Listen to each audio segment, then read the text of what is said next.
লোক আছে চাঁদাবাজি করে। জটিলতা সৃষ্টি হয়েছে। এটা তাদেরকে দিতে হয়। ওই যে হেল্পে যে বসা উনি ওনাদের বস। ভিতরে কোনো দালাল আমি দাঁড়াইতে দেই না। ঢাকার তেজগাঁওয়ে রেজিস্ট্রেশন কমপ্লেক্সে কিছুতেই থামছে না দালালের দৌরাত্ম্য।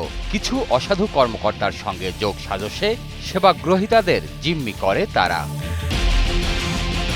ঢাকা জেলা রেজিস্ট্রার অফিস সহ মোট 12টি অফিস নিয়ে গঠিত তেজগাঁওয়ের রেজিস্ট্রেশন কমপ্লেক্স। ফলে প্রতিদিন হাজার হাজার লোক এখানে আসে ভূমি সংক্রান্ত কাজে, কিন্তু পদে পদে ভোগান্তি যেন এখানের নিয়তি। স্যার এখনো বসেন নেই, বসলে হয়তো আমাদের লয়ার আসলো, লয়ার নিচে আসছে কাজ করতেছে, একটু ওই যে চলে আসছে, আর স্যার বসলে আমাদের কাজ শুরু হয়ে যাবে ইনশাল্লাহ। ভূমি সেবাকে যেটা ডিজিটালাইজেশন করছে, এটা যদি সম্পূর্ণ ডিজিটালাইজ করতে পারে তাহলে মানুষ হয়রানির হাতে রক্ষা পাবে। সকালে সরকারি কর্মকর্তারা অফিসে আসার আগেই সেখানে হাজির হয় দালালেরা।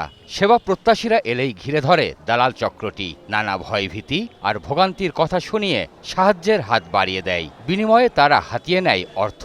কিছু লোক আছে চাঁদাবাজি করে, নাম হইল রফিক, ফরমান রফিক, তারপর হইল আরিফ, তারপর হইল সোহাগ, তারপর হইল আপনার নাকলপাড়া একজন আছে ওমর। মানুষের কাজ কাম দইরা মনে করেন একটা মানুষের হয়রানি করে। আমরা কিন্তু কোনো কাজ পাচ্ছি না, গেট থেকে কাজটা রিটার্ন চলে যাচ্ছে। অভিযোগ রয়েছে কিছু অসাধু কর্মকর্তার প্রশ্রয়েই অবাধে কাজ করছে এই দালাল চক্র।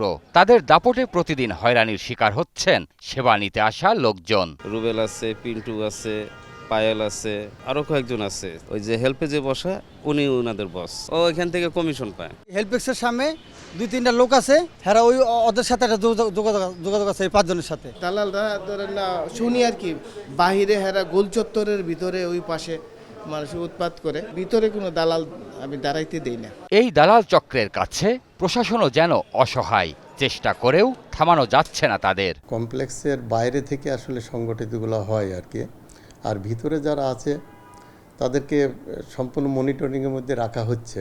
তারপরেও তো ত্রুটি বিচ্যুতি আসলে একেবারে 100%ই করা তো সম্ভব হয়ে উঠছে না আর কি, তো চেষ্টা করছি আর কি। অনেক কর্মকর্তার বিরুদ্ধে রয়েছে ঘুষ গ্রহণের অভিযোগও। প্রতিটি কাজের জন্য নির্দিষ্ট অঙ্কের ঘুষ না দিলে ফাইল নড়ে না। এ কাজেও তারা ব্যবহার করে বহিরাগত কিছু অনুগতদের। কাজটা একটু তাড়াতাড়ি করার জন্য তো সিরিয়ালে দেখা গেলো আমি 10 নম্বরে আছি, আমি হয়তো ওনাকে বলে যাবে আমার একটু তাড়াতাড়ি দিয়েন। একটা কাজ 5 মিনিটে করার দরকার, এটা 2 মিনিটে করার জন্য তাড়াতাড়ি লেখার চেষ্টা করে। এটা করলে আমরা হয়তো এটার জন্য আমারটা তাড়াতাড়ি দিলে আমরা খুশি হয়ে ওনাদের কাউকে কিছু দিই। দলিল লেখকদের বিরুদ্ধেও রয়েছে অনিয়ম, দুর্নীতি আর টাকার বিনিময়ে জমির শ্রেণী পরিবর্তনের অভিযোগ। দীর্ঘ পথ থেকে এসে যদি আবার দেখা গেলো যদি শেষ না হয় তাহলে আরেকদিন আসতে হবে, এটাই হচ্ছে পার্ট অফ ভোগান্তি। পাবলিকদের খুব কষ্ট হচ্ছে। এদের লোকরা তো এদের কাজটা করে বিদায়ী, তো এরা কাজটা ধরে নিয়ে কাজটা করাই দেয়। বিষয়টি স্বীকার করেন জেলা রেজিস্ট্রার। অসৎ কর্মকর্তাদের বিরুদ্ধে প্রমাণ পেলে কঠোর ব্যবস্থা নেওয়া হয় বলেও জানান তিনি। অফিসের থেকে বাইরেই বিষয়টা আর কি বেশি হয়, তবে অফিসে যে হয় না এটা একেবারে আমি নিশ্চিতভাবে আমি বলছি না যে হয়, এটা অভিযোগ আমার কাছেও আসে, আমি তাৎক্ষণিকভাবে পদক্ষেপ করার চেষ্টা করি আর কি। জমি রেজিস্ট্রি কাজে দীর্ঘদিনের দুর্নীতি, অনিয়ম ও ভোগান্তি দূর করে স্বচ্ছতা আনার দাবি ভুক্তভোগীদের। নানা অব্যবস্থাপনা আর অনিয়মের ঘেরাটোপ থেকে কিছুতেই যেন বের হয়ে আসতে পারছে না তেজগাঁও ভূমি রেজিস্ট্রেশন কার্যালয়। এখানে একদিকে যেমন রয়েছে দালালদের দৌরাত্ম্য, অন্যদিকে চলে ঘুষ বাণিজ্য। এতে করে এখানে সেবা নিতে আসা লোকজনকে পড়তে হয় চরম বিড়ম্বনায়।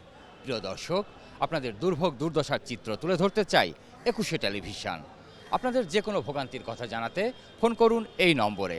তথ্য পাঠাতে পারেন হোয়াটসঅ্যাপ এবং ইমেইলেও। সঙ্গে থাকবো আমি সঞ্জয় অধিকারী আর 21 টিম। সবসময় আপনাদের পাশে আছে 21 টেলিভিশন।